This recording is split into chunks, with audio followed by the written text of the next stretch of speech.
के साथ में है सतानंद के, इसलिए आज उनके ऊपर सभी कृपावान हो गए, उन्हें ढेर सारा धन मिला भिक्षा में। उस धन के द्वारा उन्होंने भी भगवान का पूजा किया। पूजा करने के प्रभाव से कुछ महीनों में उस ब्राह्मण की दरिद्रता दूर हो गई और धीरे धीरे यह ब्राह्मण एक राजा के समान धनवान हो गया। प्रत्येक पूर्णिमा के इनके घर में भगवान का पूजन होने लगा। एक बार इसी तरह से इनके घर में भगवान का पूजा चल रहा था। उसी समय एक लकड़ी को बेचने वाला लकड़हारा वहां से गुजरा। लकड़हारे ने आकर के भगवान से, इस ब्राह्मण से पूछा कि आपने किसका पूजन किया है और इससे क्या होता है। एक समय मैं जानता था कि तुम भिक्षा मांगा करते थे, आज तुम्हारे पास राजमहल खड़ा है, इन सब का मुझे रहस्य बता दो। ब्राह्मण ने कहा, हाँ मित्र, मैं किसी समय भिक्षा ही मांगा करता था, परंतु वह इस परमात्मा का दिया हुआ, इस परमात्मा की कृपा से आज मेरे पास सब कुछ है। यह मैंने सत्यदेव का पूजन किया है। फिर उनके पूजन के बारे में लकड़हारे ने भी भगवान से पूछा।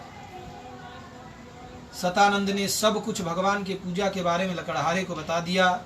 लकड़हारे ने अपने मन में यह संकल्प ले लिया कि कल के लकड़ी बेचने से मुझे जो भी धन मिलेगा उसके द्वारा मैं भगवान का पूजा करूंगा। दूसरे दिन जब पूजा करने गए, भगवान की कृपा से जब लकड़ी बेचने गया, लकड़ी में उसे चौगुना धन प्राप्त हुआ और उस धन के द्वारा उसने भगवान का पूजन भी कर दिया। भगवान के पूजन के प्रभाव से कुछ महीनों में उस लकड़हारे की दरिद्रता भी दूर हो गई।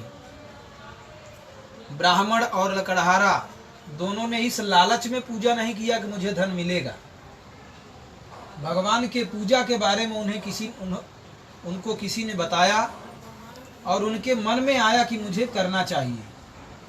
क्या मिलेगा, उनके मन में शंका नहीं आई कि अरे मैं 1000 रुपये खर्चा कर दूंगा तो उसमें मिलेगा क्या, ये उन्होंने सोचा नहीं। परंतु भगवान का पूजा उन्होंने श्रद्धा भाव से कर दिया और उसका फल क्या मिला कि उन्हें इस जन्म में तो उनकी दरिद्रता भगवान ने दूर किया ही, अगले जन्म में भी दोनों को भगवान ने अपना मित्र बनाया। एक को सुदामा बना दिया और दूसरे को निषाद राज बनाया। एक ने कृष्ण की मित्रता की, दूसरे ने राम की मित्रता की और अंत में इन दोनों को भगवान ने वैकुंठ धाम को भेज दिया। इस तरह से आपको दूसरे अध्याय कथा सुनाई गई। बोलो सत्यनारायण भगवान की जय।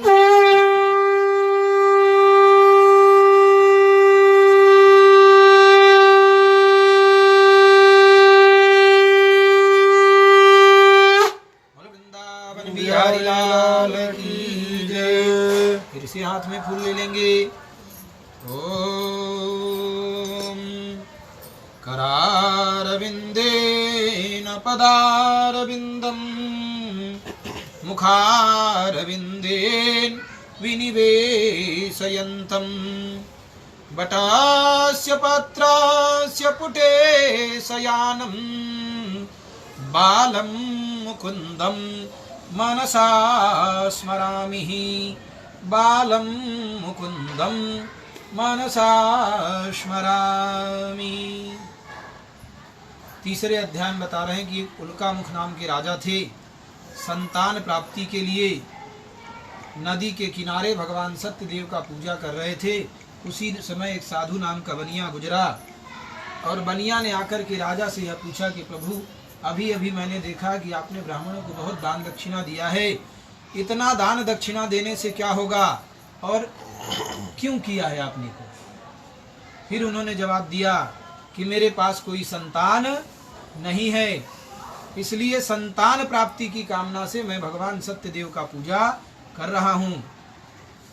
जब यह बता दिया तो बनिया ने कहा, क्या इनका पूजन करने से पुत्र और पुत्री भी मिल जाते हैं।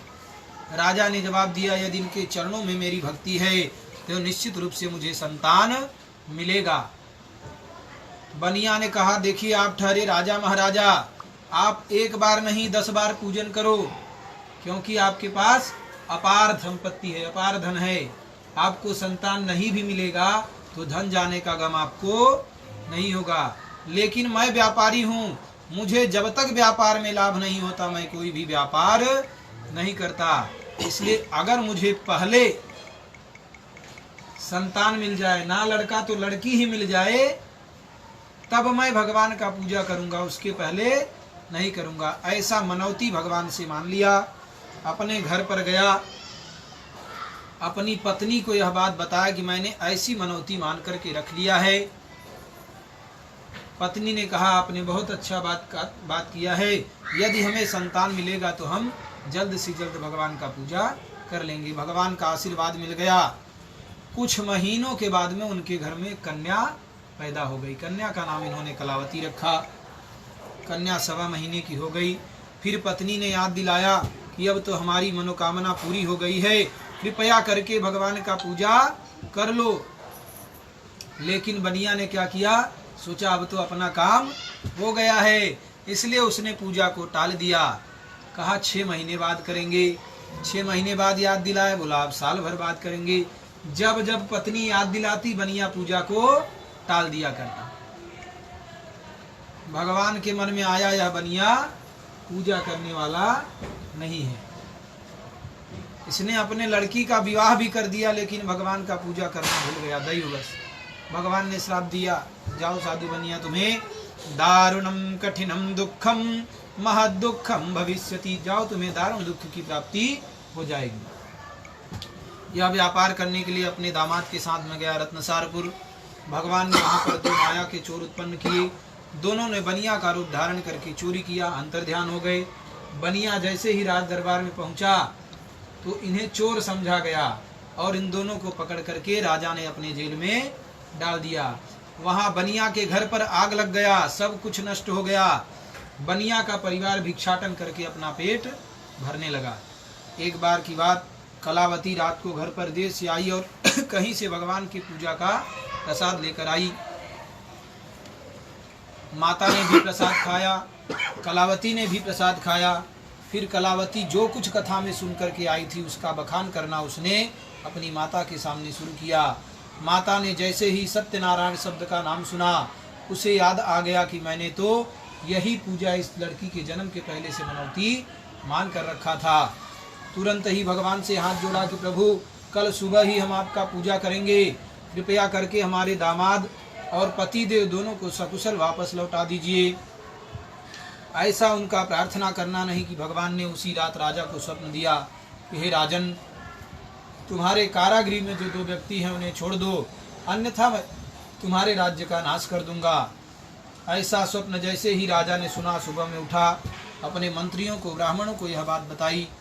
उनके उपदेश के अनुसार इन दोनों बनिया पुत्रों को ढेर सारा धन धान्य दे करके अपने घर से विदा कर दिया। इस तरह से आपको 3रे अध्याय कथा सुनाई गई। बोलो सत्यनारायण भगवान की जय।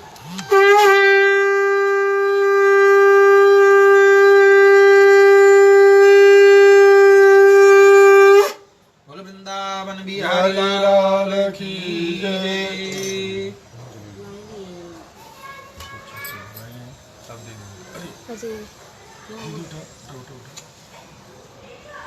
जय दुष्ट संहारी भव भयहारी, जय कर आदि नयंता, जय असुर विनाशक धर्म प्रकाशक, गावहि वेद अनंता। जन जन मन रंजन पाप प्रभंजन, सुखकारी मुनि संता, चंचल नर नारी अति दुख भारी, मुक्त करहु भगवंता, मुक्त करहु भगवंता। बोल सत्यनारायण भगवान की जय। चौथे अध्याय में बता रहे हैं, जैसे ही इन बनिया पुत्रों को राजा ने छोड़ दिया तो भगवान के मन में आया, देखूं कि इस बनिया के मन में क्या चल रहा है। तो भगवान ने क्या किया कि एक महात्मा का रूप धारण किया, बनिया के सामने आकर के प्रकट हो गए। बनिया से पूछने लगे कि हे साधु बनिया, बता दो तुम्हारी इस नौका में क्या रखा है। बनिया ने सोचा यह महात्मा है, अगर इसको सच मालूम पड़ेगा तो कुछ मुझसे मांग लेगा, नहीं दूंगा तो हो सकता है श्राप मिल जाए। इसलिए उसने आइडिया लगाया। जितने मसाले का नाम उसको पता था, एक सांस में भगवान को गिना दिया। इलायची, लौंग, मसाला, तेजपत्ता, हरा धनिया, सूखा धनिया, दालचीनी, ये वो A to Z एक ही सांस में भगवान को बता दिया। भगवान ने कहा इस बनिया ने बड़ा मेहनत किया है, इसके मेहनत का फल भी इसे मिलना चाहिए।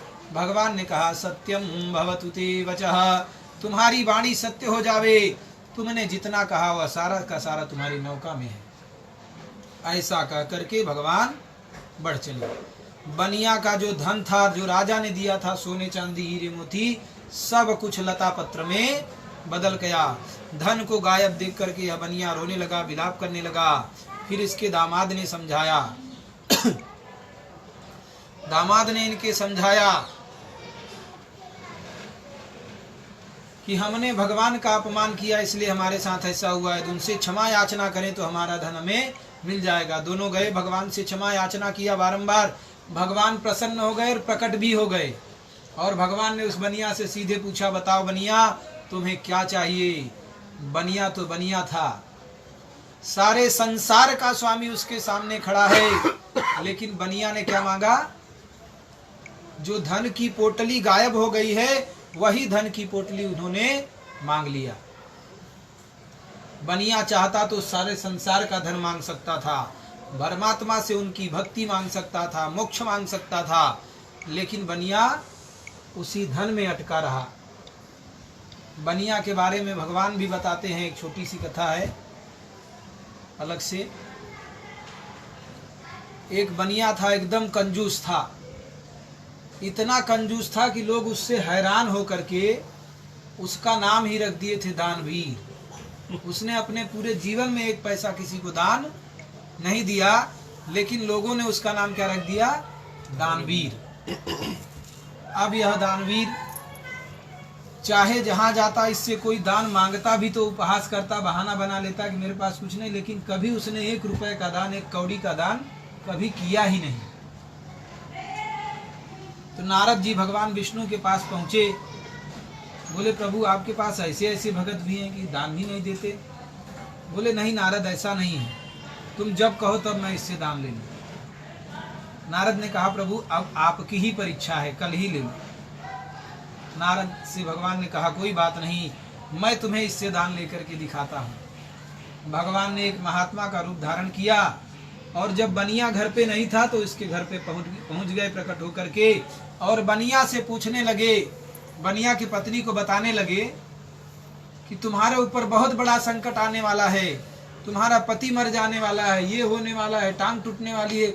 इतना डरा दिए उस बनिया की पत्नी को तो बेचारी भयभीत हो गई और उसने भगवान के चरणों को पकड़ लिया और पूछने लगी, परमात्मा यदि आप मेरा भविष्य जानते हैं तो निश्चित रूप से आप उसको बदलने में भी सक्षम होंगे, इसलिए बताओ कि इतना संकट ना आए हमारे ऊपर, इसके लिए क्या करना चाहिए। बोले इसके लिए कुछ नहीं करना है, खाली तुम्हारा पति जावे और गंगा स्नान करके चला आवे, बस इतने में तुम्हारा सारा संकट दूर हो जाएगा। इतनी बात सुना उसने कहा वैसे तो मेरे पतिदेव गंगा जाने वाले नहीं हैं लेकिन फिर भी मैं प्रयास करूंगी कि वो जावे, ताकि हमारे ऊपर इतना बड़ा संकट ना आवे। बनिया शाम को जब घर पर लौटा तो उसकी पत्नी रो रही थी। बनिया ने पूछा ऐसा क्या हो गया, रो रही हो? जो कुछ उस महात्मा ने बताया था वह सब उसने बता दिया कि हमारे ऊपर पर इतना बड़ा बड़ा संकट आने वाला है पतिदेव, उससे बचने के लिए एक छोटा सा उपाय भी वो बता कर गए हैं कि आप जाकर के गंगा स्नान कर लो। बनिया ने कहा इसमें कौन सी बड़ी बात है, मैं कर लूंगा। बोले लेकिन गंगा तो यहाँ से बहुत दूर है। बोले कोई बात नहीं, मैं चला जाऊंगा। बनिया दूसरे दिन सुबह में उठा और पैदल ही निकल लिया 22 किलोमीटर दूर। गंगा जी 22 किलोमीटर दूर थी, बनिया ने गाड़ी नहीं किया, क्योंकि कंजूसी है, उसे धन बचाना है, तो पैदल 22 किलोमीटर चल करके गया। जब देखा तो गंगा स्नान करने गया, बड़ी भीड़ है और हर जगह पर अलग अलग घाट है, अलग अलग घाट के पे पंडा लोग मालिक हैं अलग अलग घाट के, और हर एक से स्नान करने का दक्षिणा मांग रहे हैं। अब यह सोचा अब यहाँ तो दक्षिणा देना पड़ेगा। अब बनिया ढूंढने लगा कि कहाँ पर पंडा नहीं है, किस घाट पे। घूमने लगा, उसे कोई भी घाट नहीं मिला। बोला और अकेले में चलते हैं। थोड़ा बहुत दूर गया तो वहां पर उसे क्या मिल गया, मुर्दा घाट, और वहां पर कोई पंडा नहीं था। उसने सोचा बस ये सबसे अच्छा स्नान का जगह है, उस मुर्दा घाट के पास में कपड़े वगैरह उतार करके बाहर रखा, नदी गंगा नदी में प्रवेश किया, अंदर गले तक जाकर के खड़ा हुआ, नाक को दबाया, जैसे ही डुबकी लगा करके मुंडी ऊपर निकाला तो बाहर से आवाज आई, जजमान की जय हो। तुरंत ही आवाज आया, जजमान की जय हो। और आवाज सुन करके बनिया तुरंत ही जैसे कोई निद्रा से जाग जाता हो, तुरंत ही जागा और उसे देखा कि सामने कौन है। देखा एक ब्राह्मण। वह ब्राह्मण कौन था? भगवान श्री हरि। वही ब्राह्मण जो उस बनिया के घर पर गए थे, वही आज इस घाट पर पे चले आए। उन्होंने कहा, अच्छा हुआ तुमने मेरे घाट पे स्नान किया, वैसे तो कोई यहाँ स्नान करने आता नहीं, मेरे पास कोई कमाई का जरिया नहीं, चलो अच्छा हुआ आज कोई तो जजमान मिला, कुछ तो आज मुझे मिल जाएगा। बनिया बोला, ना, मैंने आज तक किसी को कुछ दिया ही नहीं है। बोले, आज तुमने मेरे घाट पे स्नान कर लिया है, देना तो पड़ेगा। बनिया बोला, मैं कुछ लेके ही नहीं आया हूँ, दूंगा क्या? बोले, मुझे नहीं मालूम, मुझे तो चाहिए। दोनों में बहुत देर तक वाद विवाद हुआ। फिर एक बीच का रास्ता निकला। भगवान ने कहा, एक रास्ता है, अगर तुम संकल्प ले लो तो बाद में मैं तुम्हारे घर पे आके धन ले लूंगा। बनिया सोचा, इससे जी छुड़ाने का अच्छा मौका है। कहा, ये बात ठीक रहेगी, चलो मैं संकल्प ले लेता हूँ। संकल्प ले लिया। बोला, कितना दोगे? बोला, एक ढेला दूंगा। ढेला पहले एक मुद्रा थी, जैसे आज रुपया है, कुछ दिन पहले डमड़ी चलती थी, सिक्के चलते थे, तो ऐसे ही एक समय ढेला चला करता था। जैसे आज नोट है तो ढेला बोलते थे उसे। तो एक ढेला का संकल्प ले लिया, ये एक ढेला मैं आपको दूंगा। और ऐसा संकल्प लेकर के संकल्प छोड़ दिया और चल मुड़ करके अपने घर की ओर बढ़ चला। और मन ही मन मुस्कुराते रहा कि देखो ये कितना पागल ब्राह्मण है, मुझसे एड्रेस भी नहीं पूछ रहा है कि आना कहाँ है लेने के लिए। ऐसा मन में खुश होकर के बनिया चला गया। 22 किलोमीटर चल के आया था, 22 किलोमीटर चल के वापस भी गया। आज 44 किलोमीटर की यात्रा पूरी करके जैसे ही घर के अंदर गया, उसकी पत्नी ने उसे लेटने के लिए बिस्तर लगाया। बिस्तर पर जैसे ही पड़ा तो बाहर से फिर से आवाज आई, जजमान की जय हो। अब बनिया को आवाज पहचान गया है, तो वही आवाज है जो मुर्दा घाट पे जो ब्राह्मण मिला था, उसी की आवाज है।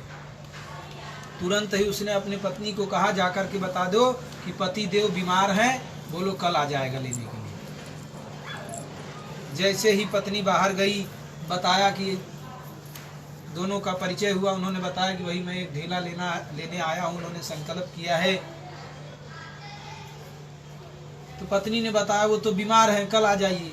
बोले, कोई बात नहीं, अगर मेरा जजमान बीमार है तो उसको बीमारी की अवस्था में छोड़कर मैं कहीं जाने वाला नहीं हूँ। जब तक वो ठीक नहीं हो जाएगा तब तक मैं जाऊंगा नहीं।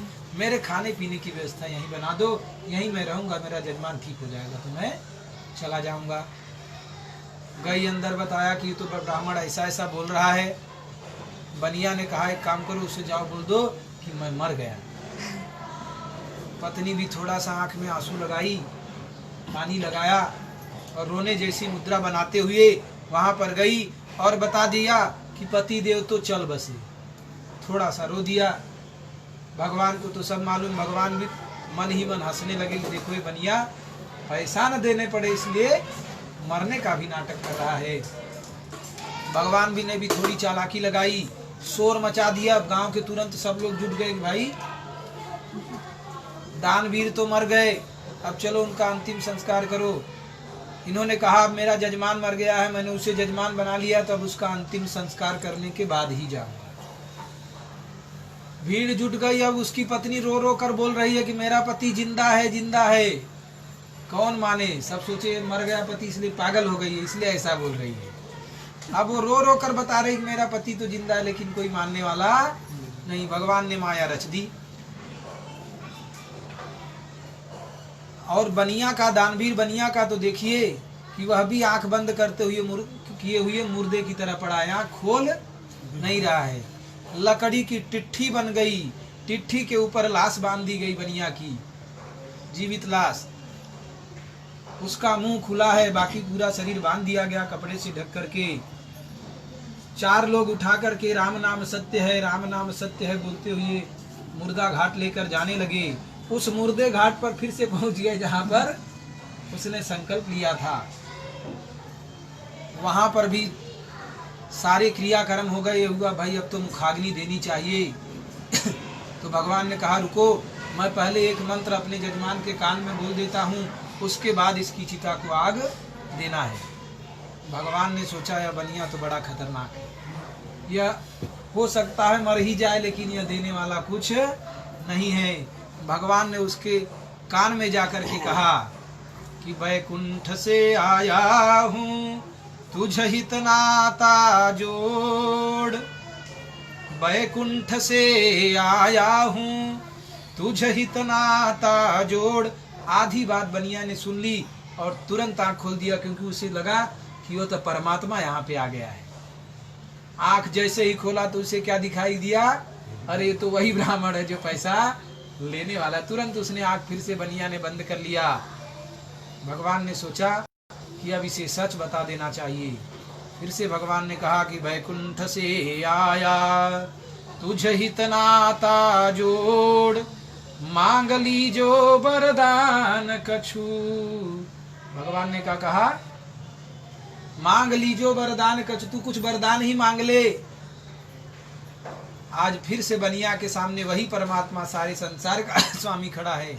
बनिया ने फिर से क्या कहा, ढेला दीजे छोड़। क्या वरदान मांगा, जो ढेले का संकल्प आपने मुझसे लिया है वही ढेला छोड़ दो, बाकी कुछ भी नहीं चाहिए। भगवान से उसने यही ढेला मांगा कि जो ढेला आप लेने वाले थे वह छोड़ दो। भगवान ने भी तथास्तु कहा और अंतर्ध्यान हो गए। तो यह बनिया के बारे में भगवान ने बताया कि उससे तो मैं भी हार गया, ले नहीं पाया था। यहाँ पर उस बनिया का धन मिल गया। बनिया अपने नगर पहुंचा, अपने घर पर संदेश भेज दिया कि पतिदेव आ रहे हैं। नदी के किनारे जैसे ही पहुंचा, घर पर पूजा चल रहा था। उनकी पत्नी उठ करके खड़ी हुई, बेटी तुम भगवान का पूजा पूरा कर लो, मैं चली पतिदेव का दर्शन करने। जल्दी जल्दी में लड़की ने भी भगवान का पूजन किया और वह भी अपने पति का दर्शन करने के लिए नदी के किनारे पहुंच गई। पहुंची तो क्या देखती है कि उसका पति उसके सामने जल में डूब गया है। जब जल में डूब गया तो रोना किसको चाहिए, लड़की को। रो कौन रहा है, बनिया। बोलते ना जो करता है वही भरता है। सारा का सारा अपराध किसने रचा है, बनिया ने। अगर उनकी पूजा पहले हो गई होती तो आज यह दिन देखना नहीं पड़ता।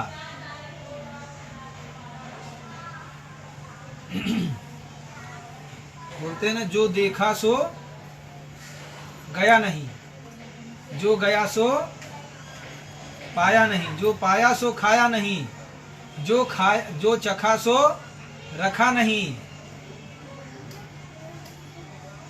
अर्थात एक उपवन था, व्यक्ति था, व्यक्ति की आंख ने उसे देख लिया कि वहां तो उपवन है, मुझे फल जाकर के खा लेना चाहिए। आंख ने देखा, लेकिन जो देखा सो गया नहीं। आंख नहीं गया, गया कौन, पैर चल के गया। जो देखा सो गया नहीं, जो गया सो पाया नहीं। पैर गया लेकिन पैर ने तोड़ा क्या फल, नहीं, वो हाथ ने तोड़ लिया। जो गया सो पाया नहीं, जो पाया सो खाया नहीं। और जिसने पा लिए, जिसने तोड़ा वो खाया भी नहीं। वो खाया किसने, मुंह ने खाया। और जो खाया सो चखा नहीं, मुंह ने खाया लेकिन चखा नहीं। किसने चखा, जिह्वा ने, दांत ने। जो चखा सो रखा नहीं, लेकिन जिसने चखा भी उसने भी उसके पास नहीं रखा। कहाँ भेज दिया, पेट में। इतने में उस जो उपमन का जो मालिक है, माली है, उसने देख लिया और वहां पहुंच गया। और उसने 5 मोटे मोटे डंडे तेजी के साथ में पीठ के ऊपर रख दिया। लोग कहते हैं ना जो करेगा वही भरेगा। कौन कहता है जो करेगा वही भरेगा। देखा किसने था, आंख ने। मार कौन खाया, पीठ ने। उसके बाद रोया कौन, जो करेगा वही भरेगा। ये संसार का नियम है, उसे कोई बदल नहीं सकता।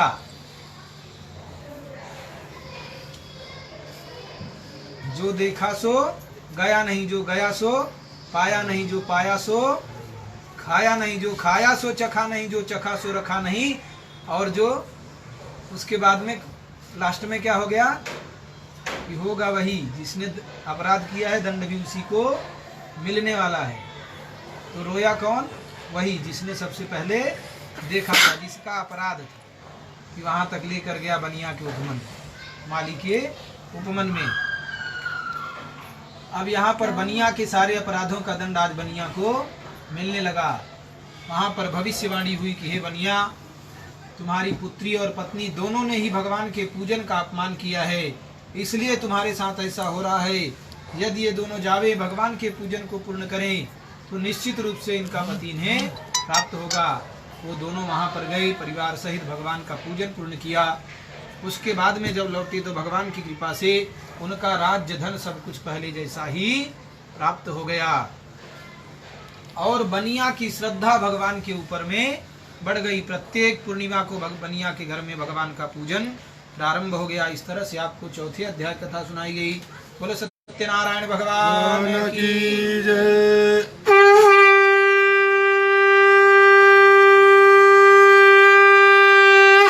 बोलो वृंदावन बिहारी लाल की जय।